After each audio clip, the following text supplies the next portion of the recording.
আসসালামু আলাইকুম প্রিয় দর্শকবৃন্দু ভাই বোনেরা এবং ফেসবুক, ইউটিউব, ইনস্টাগ্রাম, টিকটকের ফ্রেন্ড সার্কেলরা, আশা করি সবাই ভালো আছেন। সবাইকে শুভ সকালের শুভেচ্ছা দিয়ে শুরু করছি আমার আজকের হাঁটা। সকালবেলায় একটু হাঁটতে বেরোইছি। আসলে প্রকৃতিটাও এমন সুন্দর, এত মনোমুগ্ধকর, বলা বাহুল। আমার কাছে অনেক ভালো লাগতেছে। আজকে সকালে ঘুম থেকে উঠে আমার একটু ফ্রেশ হয়ে যখন বাইরে বের হইলাম, আলতো আবহাওয়ায় মন ছুঁয়ে যায়। অনেক অনেক শুকরিয়া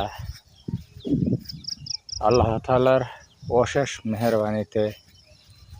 আল্লাহ তাআলার নিয়ামতগুলো এত মধুময়, এত শান্তিময়।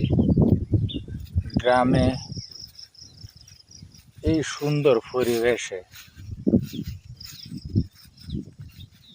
মন একদম প্রফুল্ল হয়ে থাকে। খালি গায়ে গেঞ্জি গাও দিয়ে হাঁটার মজাটা অন্যরকম অনুভূতি যাচ্ছে।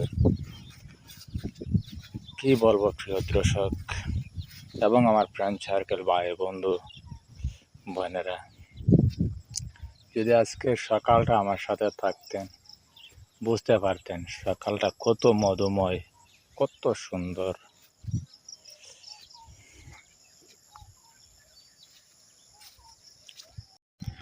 এত সুন্দর, এত প্রফুল্ল, এত সুন্দর প্রকৃতির মাঝে কার না ভালো লাগবে। এই সুন্দর ভিউ একমাত্র গ্রামেগঞ্জে মিলে। এই প্রকৃতির সাথে সকাল বেলাটাও অন্যরকম এক অনুভূতি জাগে। ভাবলাম একা একা উপভোগ না করে ক্যামেরায় বন্দি হয়, সব বন্ধুদের সাথে শেয়ার করে নেই। কত সুন্দর ভিউ, যদি আমার বন্ধুরা নাই দেখে বিশ্বাস করবে কিভাবে যে এত সুন্দর ভিউতে ঘুরতে গেছি আমি একা। এই একাকিত্ব কাটানো এই প্রকৃতির সাথে অন্যরকম একটা মনোরম দৃশ্য।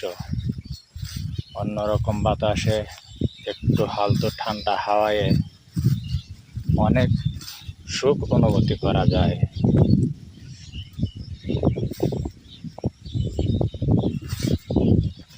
রে তোরা দুম্বা মেরালই আই পড়ছস?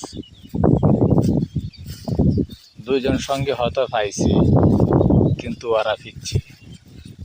ওদের দিয়ে রাখা হয় দুম্বা বেড়া।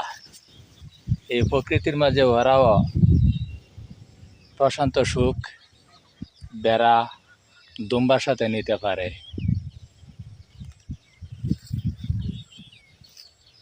সূর্যের আলো এখনো ওঠেনি, তবে এই বাতাসে অন্যরকম একটা ফিল করা হয়।